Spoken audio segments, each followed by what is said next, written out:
hadirat Tuhan sekali lagi.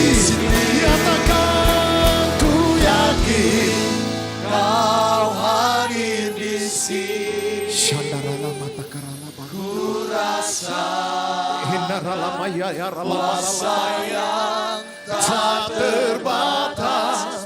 Ku yakin kami yakin Kau nyata di sini.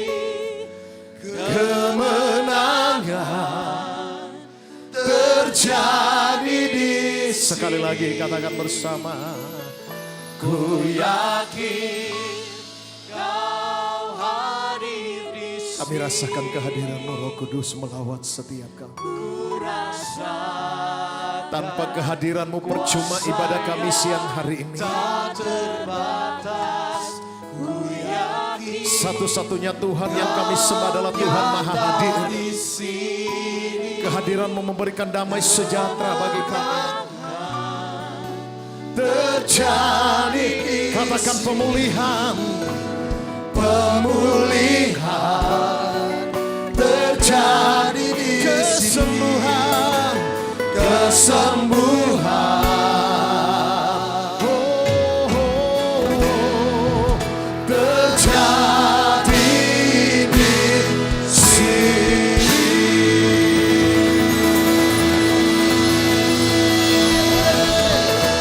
Haleluya. Berikan sorak-sorai. Berikan sorak-sorai yang terbaik buat Tuhan. Kau hadir melawat setiap kami, memulihkan kami. Oh,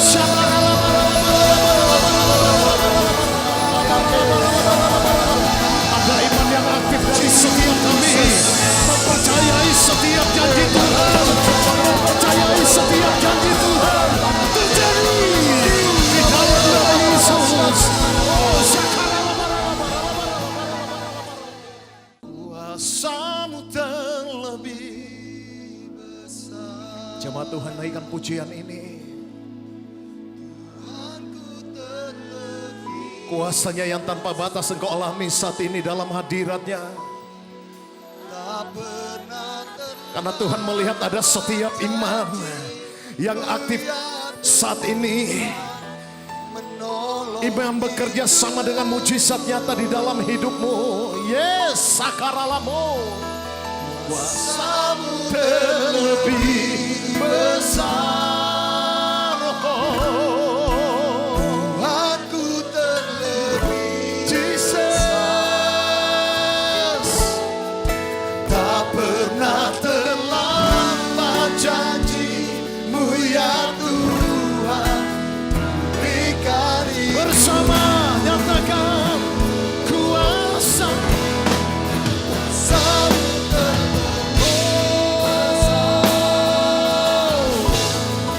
Tuhanku terlebih besar. Tak pernah terlambat janji-Mu ya Tuhan. Menolong hidupku. Kuasa-Mu terlebih besar. Tuhanku terlebih besar. Tak pernah terlambat. Janji-Mu ya Tuhan. Pulihkan hidup. Tak pernah terlambat. Tak pernah terlambat janji-Mu ya Tuhan. Pulihkan sekali lagi bersama. Katakan di hadapan Tuhan. Tak pernah terlambat janji-Mu ya Tuhan.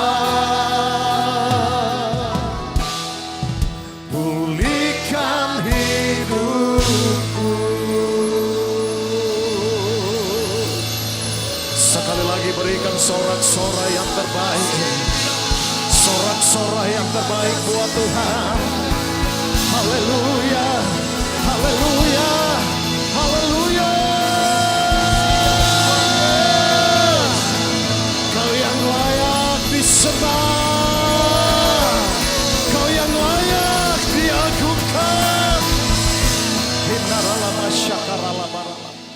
Biar nama-Mu yang dimuliakan di tempat ini.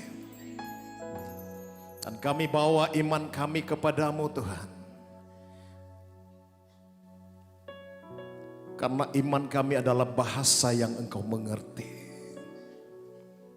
Kau tahu kedalaman hati kami. Kau tahu pengharapan kami Tuhan.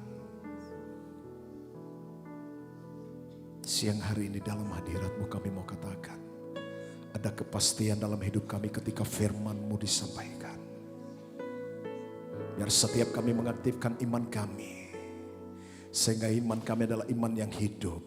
Biar hamba-Mu dapat menyampaikan dengan bahasa yang sederhana yang dapat kami mengerti dalam pengurapan Roh Kudus yang begitu kuat di tempat ini. Mencengkram setiap hidup kami. Seperti Engkau yang sudah mengurapi firman-Mu. Urapi setiap kami.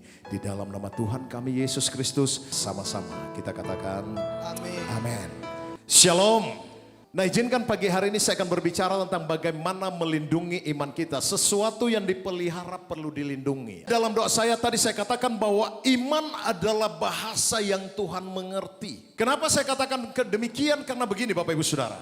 Berkali-kali Yesus di dalam setiap pelayanannya, dalam setiap apa yang dia lakukan, tiba-tiba dia berhenti. Karena dia menemukan ada iman dalam hidup mereka. Dan Yesus harus melayani mereka. Dan Yesus memberikan kekuatan bahkan mujizat dalam hidup mereka. Saya berdoa siang hari ini Tuhan menemukan hal yang sama. Ketika dia lagi sementara bekerja, ketika firman Tuhan ini disampaikan. Biar Tuhan menemukan iman Bapak Ibu Saudara. Amin. Iman yang aktif, iman yang hidup. Iman di mana melahirkan sebuah mujizat. Kalau iman itu harus perlu ada tindakan. Karena iman tanpa tindakan itu pada hakikatnya iman itu mati. Iman adalah perintah yang aktif, bukan pasif. Iman tidak akan bisa bekerja secara maksimal kalau Bapak Ibu Saudara hanya sekedar percaya. Karena iman perlu sebuah tindakan untuk meraih mujizat dari Tuhan. Ibrani pasal 11 ayat yang pertama. Iman adalah dasar dari segala sesuatu yang kita apa? Harapkan dan bukti dari segala sesuatu yang tidak kita lihat. Terjemahan yang lain dikatakan begini. Iman ialah kepastian dari hal-hal yang diharapkan dan keyakinan atas hal-hal yang tidak kelihatan. Kita tahu bersama untuk beriman maka sumber dari iman adalah firman Tuhan. Yang percaya katakan amin. Oleh sebab itu saya hanya memastikan Bapak Ibu Saudara. Jangan pernah takut untuk mempercayakan masa depanmu mungkin gak pasti kepada Allah yang pasti. Roma pasal pertama ayat 16-17. Sebab aku mempunyai keyakinan yang kokoh dalam Injil. Karena Injil adalah apa? Kekuatan Allah yang menyelamatkan setiap orang yang percaya. Pertama-tama orang Yahudi tetapi juga orang Yunani. Sebab di dalamnya nyata kebenaran Allah yang bertolak dari iman dan memimpin kepada iman. Seperti ada tertulis, orang benar akan hidup oleh iman. Ternyata kata kekuatan Allah di dalam ayat tadi, di dalam bahasa Yunani-nya ditulis dengan kata dunamis. Artinya kekuatan atau karunia untuk melakukan mujizat. Kalau kita mengerti prinsip ini, maka iman kita akan tetap terlindungi dari serangan apapun. Sebab begini, mujizat terjadi karena ada apa? Iman. Yaitu iman bersumber dari pendengaran akan firman Allah. Karena firman Allah dikatakan tadi, kekuatannya adalah dunamis. Yaitu kekuatan yang melahirkan mujizat. Injil Matius 17 ayatnya yang ke-20. Bagaimana Yesus menggambarkan iman itu seperti benih atau biji sesawi. Dia berkata kepada mereka, karena kamu kurang percaya, sebab aku berkata kepadamu sesungguhnya sekiranya kamu mempunyai iman sebesar apa? Biji sesawi saja, kamu dapat berkata kepada gunung ini, pindah dari tempat ini ke sana, maka gunung ini akan pindah dan takkan ada yang mustahil bagimu. Yesus lagi menggambarkan bagi setiap kita iman diawali dari sebuah benih yang kecil. Ketika benih itu bertumbuh, dia akan semakin besar. Dan setelah dia besar, dia akan memberikan hasil atau dia akan memberikan buah. Artinya bahwa iman kita tidak bisa kerdil hanya di situ.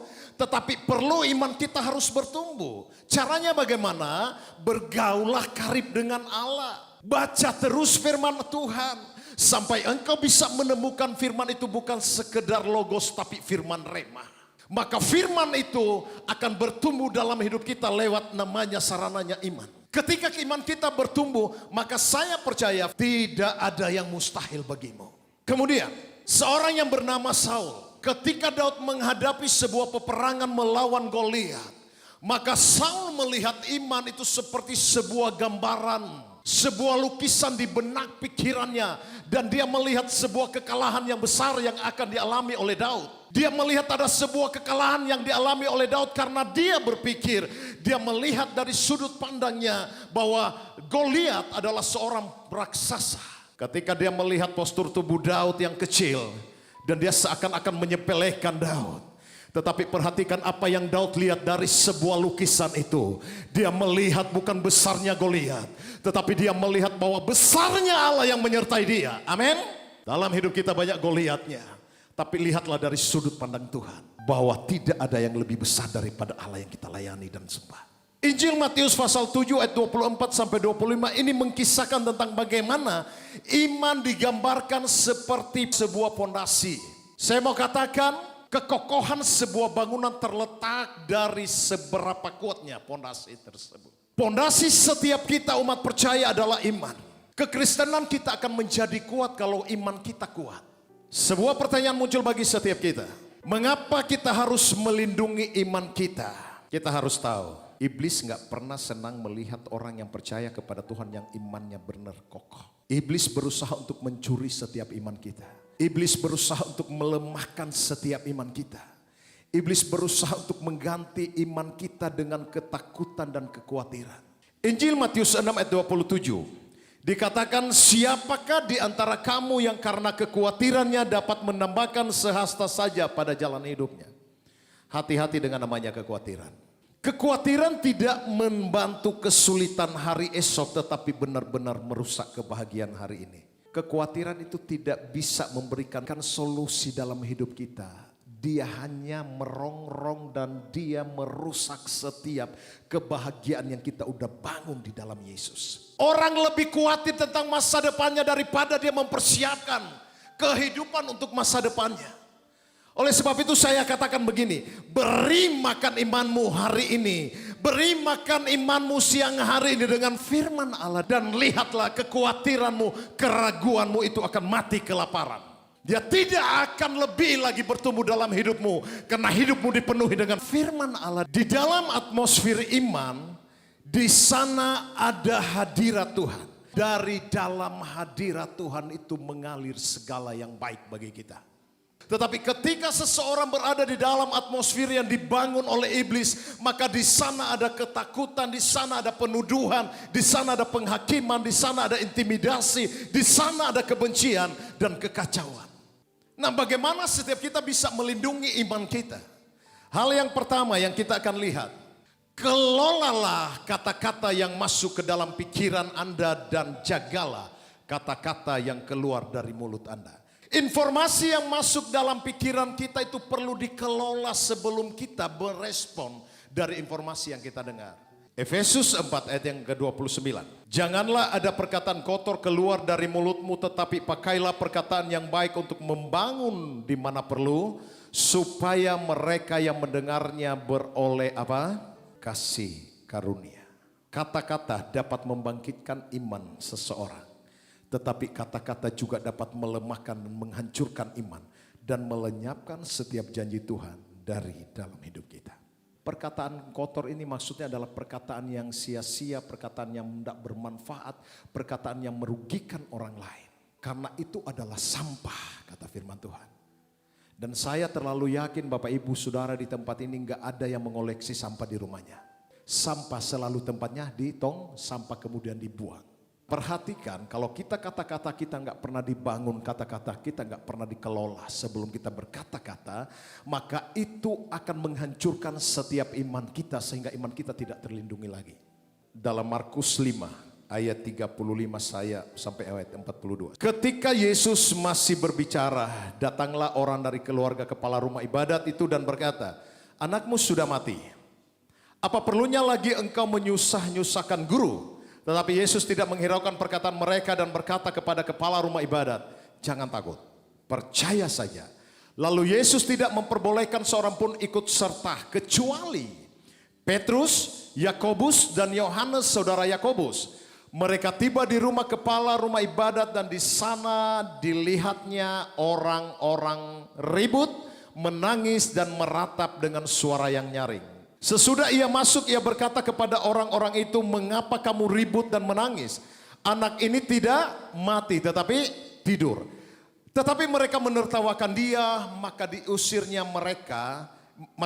semua orang itu, lalu dibawanya ayah dan ibu anak itu. Perhatikan siapa yang dibawa? Ayah dan ibu dari anak itu dan mereka yang bersama-sama dengan dia. Ketiga muridnya masuk ke kamar anak itu, lalu dipegangnya tangan anak itu, katanya, "Talita kum," yang berarti, "Hai anak, aku berkata kepadamu," apa? "Bangunlah." Seketika itu juga anak itu bangkit berdiri dan berjalan sebab umurnya sudah 12 tahun. Semua orang yang hadir sangat takjub. Ini kisah di mana kepala rumah ibadat lagi berada dalam satu kisah di mana Yesus menyembuhkan seorang perempuan pendarahan 12 tahun. Tiba-tiba Yesus merasakan bahwa ada sentuhan yang menarik kuasa keluar dari dalam tubuhnya. Maka Yesus bertanya kepada murid-muridnya, "Siapa yang menyentuh saya tadi?" Murid-muridnya ngomong begini, "Guru, ini banyak orang loh. Masa sih kami bisa melihat siapa yang menyentuh guru? Kami aja tadi bisa nyentuh juga." Tapi Yesus ngomong begini, "Tetapi ada satu sentuhan yang dapat menarik kuasa keluar dari dalam tubuh saya." Tiba-tiba seorang perempuan sakit pendarahan ngomong, "Tuhan, aku yang menyentuhmu." Ada sebuah mujizat terjadi. Nah, ketika kejadian itu terjadi, maka kepala rumah ibadat itu ada di situ. Sementara dia lagi melihat demonstrasi kuasa Allah yang luar biasa terjadi, tiba-tiba ada orang yang datang dan ngomong kepada kepala rumah ibadat ini, "Anakmu mati." Kebayang gak sih perasaannya seperti apa? Tetapi syukurlah dia lagi berada di atmosfer iman yang kuat. Kemudian dia bermohon kepada Yesus pergi melihat anak. Sampai di sana, apa yang firman Tuhan katakan? Sampai di sana Yesus melihat banyak orang-orang yang menangis karena anak ini sudah mati. Dan Yesus berkata bahwa anak ini tidak mati tetapi tidur. Lalu orang-orang itu menertawakan Yesus. Yesus memanggil orang tua dari anak ini, papa mamanya diajak masuk ke dalam, serta 3 murid Yesus yang tadi juga menyaksikan mujizat yang sama. Sampai di dalam Yesus berkata apa? "Talita kum," bangunlah anak ini. Artinya terjadilah mujizat. Saya mau katakan cara Yesus mengamankan, melindungi iman dari orang tua dari anak yang sudah mati ini. Caranya Yesus singkirkan dari kondisi atmosfer yang penuh dengan keraguan, menertawakan Yesus, menghina Yesus. Dan Yesus menarik mereka untuk masuk dalam sebuah ruangan dan di sana terletak seorang anak yang meninggal. Yesus melindungi iman mereka, jangan sampai iman mereka menjadi pudar. Mujizat terjadi karena sebuah anugerah berjumpa dengan iman. Kata-kata harus dijaga. Di mana komunitasmu seperti apa? Harus dijaga. Karena hidup kita harus memberi dampak yang positif kepada orang lain. Jangan orang lain memberi dampak kepada kita adalah dampak negatif. Saya suka dengan prinsip garam. Garam tidak pernah nampak tetapi berdampak. Masakan kalau terlalu asin disalahin apa? Garam. Terlalu tawar? Garam. Tetapi kalau masakan itu enak, yang dipuji bumbu-bumbu yang lain. Bapak Ibu Saudara gak pernah sampai ke rumah makan kemudian saya pesan nasi goreng topping garam. Karena fungsi garam tidak pernah nampak tetapi berdampak. Itu adalah fungsi kita, orang yang beriman kepada Tuhan. Apapun yang disodorkan oleh dunia, itu tidak mempengaruhi fungsi kita. Karena kita punya iman yang teguh di dalam Yesus Kristus Tuhan. Iman yang bisa melahirkan mujizat. Poin yang kedua, hiduplah dengan rasa cukup agar Anda bisa mempunyai rasa syukur kepada Tuhan. Filipi 4 ayat yang ke-11. "Kukatakan ini bukanlah karena kekurangan, sebab aku telah belajar mencukupkan diri dalam segala hal." Rasul Paulus lagi berada dalam penjara di Filipi dan dia berkata, "Kukatakan bukanlah karena kekurangan, sebab aku telah belajar mencukupkan diri dalam segala hal." Kata mencukupkan diri dari bahasa Yunaninya ditulis dengan kata autarkes yang artinya ada sebuah perasaan puas. Kata cukup bukan hanya biasa-biasa atau kehidupan yang pas-pasan, no. Tetapi kata cukup yang dimaksudnya ini adalah di dalam kehidupan Rasul Paulus dia punya rasa puas dengan apa yang Tuhan lakukan di dalam hidup dia. Kalau engkau bisa merasa puas dengan apa yang Tuhan sudah lakukan di dalam hidupmu, maka engkau dapat berkata bahwa hidupmu adalah hidup yang cakap menanggung segala sesuatunya. Perhatikan ayat berikutnya. Filipi pasal 4 ayat 11 tadi bicara tentang kecukupan dan kepuasan. Filipi 4 ayat 13 ini adalah merupakan kunci dari Filipi 4 ayat yang ke-11 tadi. Segala perkara dapat kutanggung di mana? Di dalam Dia yang memberikan kekuatanku kepadaku. Rasul Paulus memiliki rasa cukup, merasa puas karena dia tahu dia ada di dalam Yesus. Apa yang kita dapatkan di dalam Yesus? Yohanes 1 ayat 4, di dalam Dia ada hidup dan hidup itu adalah terang manusia. Di dalam Yesus ada hidup. Ya, kalau kita mengerti di dalam Yesus ada hidup, maka kita bisa hidup dengan rasa cukup, puas dengan apa yang Tuhan lakukan. Supaya setiap hari kita punya rasa syukur kepada Tuhan. Ini seorang penulis himne yang terkenal bernama Fanny Crosby. Lahir tahun 1820 dan meninggal tahun 1915. Dia adalah seorang yang buta. Tetapi luar biasa dia dipakai oleh Tuhan dan dia menuliskan banyak ribuan himne. Satu waktu wartawan datang untuk mewawancarai dia. Apa yang engkau keluhkan di saat engkau buta seperti ini? Fanny yang bukan seperti kita punya mata yang normal. Maka dia menjawab, untuk mengeluh aku gak bisa. Karena satu-satunya wajah yang aku bisa lihat di dalam kebutaan saya, hanya wajah Yesus yang penuh dengan damai. Wajah yang penuh dengan sukacita. Membuat saya tidak sanggup untuk mengeluh. Sekali lagi saya mau katakan, untuk mengeluh aku gak bisa.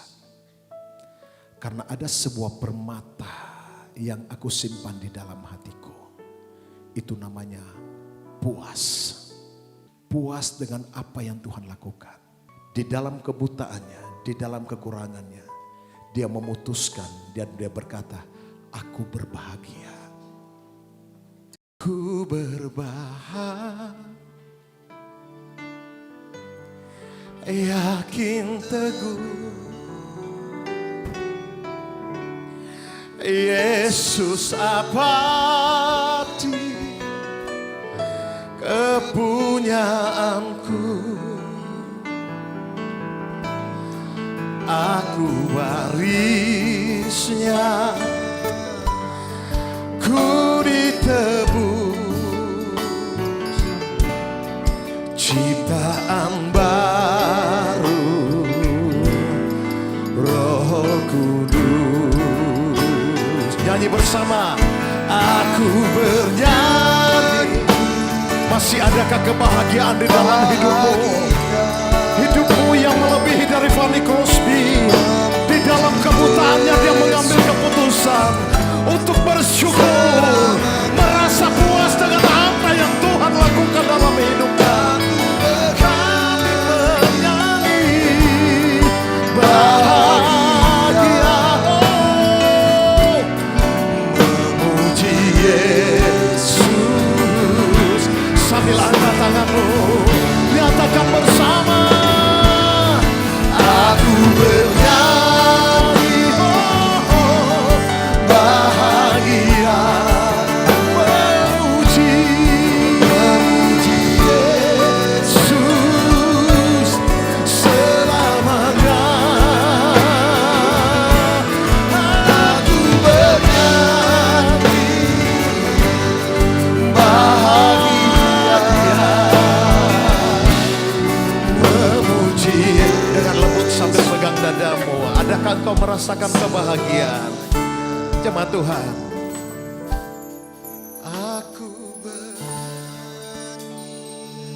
ambil keputusanmu untuk berbahagia siang hari ini.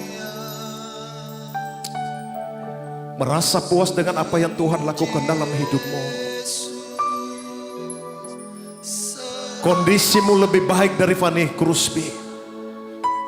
Seringkali kita kehilangan kebahagiaan dan keputusan untuk merasa puas dengan apa yang Tuhan lakukan. Tapi siang hari ini Tuhan menaruh itu dalam hidupmu. Syakarallah selamanya. Hindaralama syakarallah baralam. Kau hadir di tempat ini Roh Kudus bagi kami. Kami tahu Engkau ada bagi kami Tuhan. Seringkali kami kehilangan rasa syukur. Kami kehilangan rasa bahagia dirampas oleh iblis. Iman kami sampai tidak bisa terlindungi. Tapi siang hari ini kami mau belajar puas.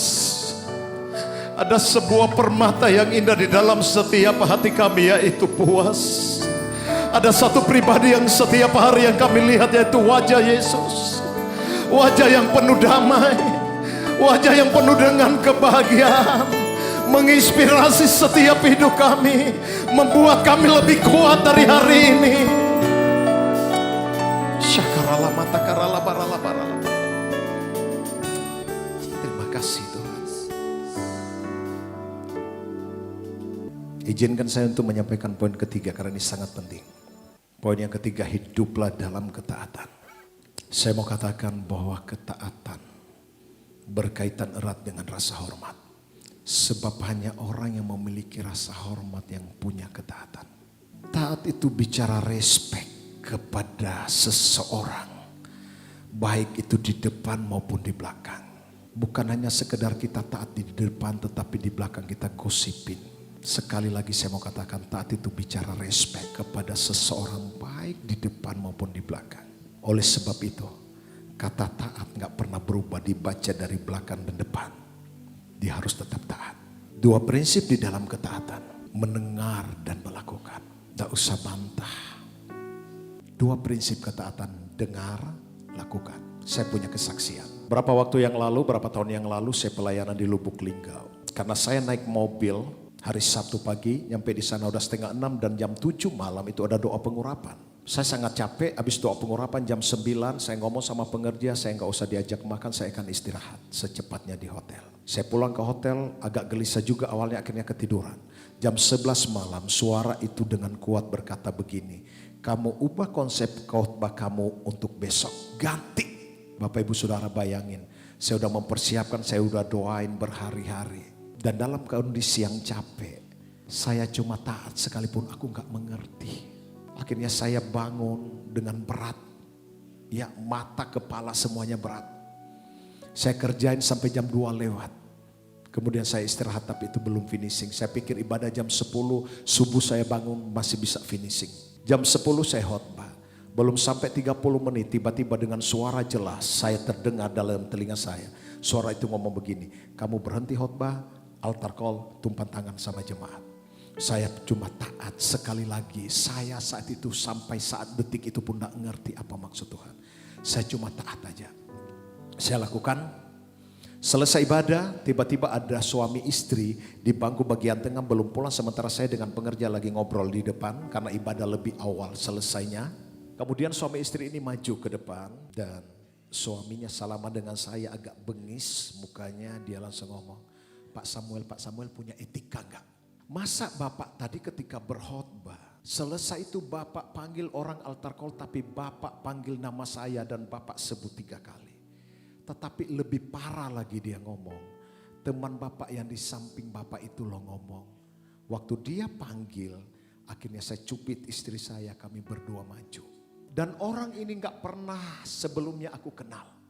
Aku gak tahu siapa namanya dan siapa dia. Dan teman Bapak itu panggil sampai 3 kali nama kami. Saya mulai merinding waktu itu. Dan kemudian saya tanya, siapa namamu? Dia ngomong Paulus. Baru sekarang aku tahu namamu itu Paulus. Mana teman Bapak tadi waktu Bapak naik, dia masih sama-sama dengan Bapak. Waktu khotbah dia berdiri di samping kanan. Bahkan tadi waktu Bapak doa berkat dia masih berdiri di samping kanan Bapak. Dia turun bersama-sama dengan Bapak. Di mana Pak? Aku pengen ngomong katanya kan sama teman aku itu. Kok tiba-tiba hilang? Tadi Bapak waktu tumpang tangan ke saya kan di sini Pak. Itu teman Bapak tarik 2 biji mata saya.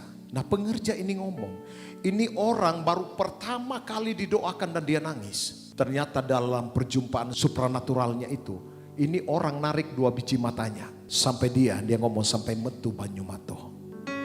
Dahsyat ya Tuhan. Kembali dia mencari, di mana sih? Tadi waktu Bapak habis doa berkat itu masih turun bareng Bapak, masih dia duduk. Kok waktu aku maju tiba-tiba hilang? Saya ngomong, kamu diam, itu Tuhan. Dia ngomong, Pak sore saya mau datang gak ibadah? Loh itu keputusan kamu. Lah kan Bapak ngomong tadi waktu tumpan tangan, suruh datang. Teman Bapak mana dia juga ngomong. Wow, Bapak Ibu saudara mungkin boleh ketawa. Ini orang bukan seorang pendoa yang ngeroh orang setia sama Tuhan. No. Aku bilang keputusan kamu untuk datang sore hari ini bukan keputusan saya. Saya pulang ke hotel, saya bilang saya gak usah makan siang ini, saya pulang ke hotel. Saya hanya menyembah. Sebelum saya dijemput saya masih menyembah sendirian dalam hotel. Saya dilawat oleh Tuhan dan Tuhan memberikan sebuah pengertian. Saya ini hamba Tuhan. Ketika di dalam ibadah itu saya gak ngerasain Tuhan ada loh. Tapi ada seorang yang gak setia sama Tuhan, dia bisa melihat sampai sejauh sana. Tuhan ada bersama dengan aku. Saya ini hamba Tuhan loh yang udah khotbah pergi ke sana.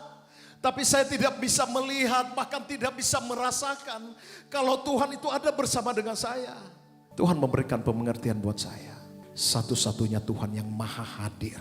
2, 3 orang berkumpul karena nama Tuhan dia ada di sana. Saudara ngerasain Tuhan ada di tempat ini? Jangan sekedar datang ke tempat ini hanya karena rutinitas. Tapi izinkan untuk engkau menikmati Tuhan dalam hadiratnya. Izinkan Tuhan untuk menjamah engkau siang hari ini. Saya disadarkan Tuhan. Dari situ konsep ibadah saya berubah. Mau banyak orang, mau sedikit. Totalitas kepada Tuhan. Persembahkan yang terbaik kepada Tuhan. Karena dia adalah Allah Maha Hadir. Seringkali dalam ibadah ada yang dilawat tapi ada yang dilewatin. Karena engkau tidak punya ketaatan. Ketaatan seringkali kita tidak mengerti. Tetapi 2 prinsip ketaatan, dengar, lakukan. Saya percaya setiap kita merasakan Tuhan ada di tempat ini. Bapak,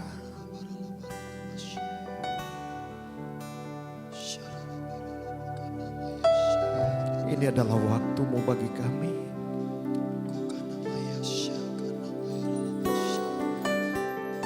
Dan kami hanya mau membuka hati kami untuk sebuah lawatan yang dahsyat dan luar biasa siang hari ini. Ini adalah waktu membuat setiap kami. Ini adalah waktumu bekerja bagi kami. Kami tidak bisa hidup tanpa Engkau. Di dalam Engkau ada hidup. Di dalam Engkau iman kami bertumbuh. Di dalam Engkau iman kami terlindungi.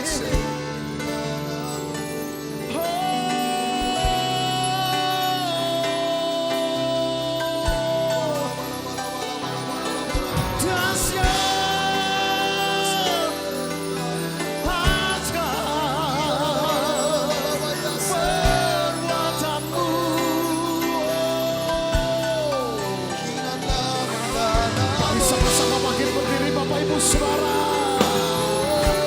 Nikmati Tuhan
siang hari ini berseru kepada Tuhan, berseru kepada Tuhan.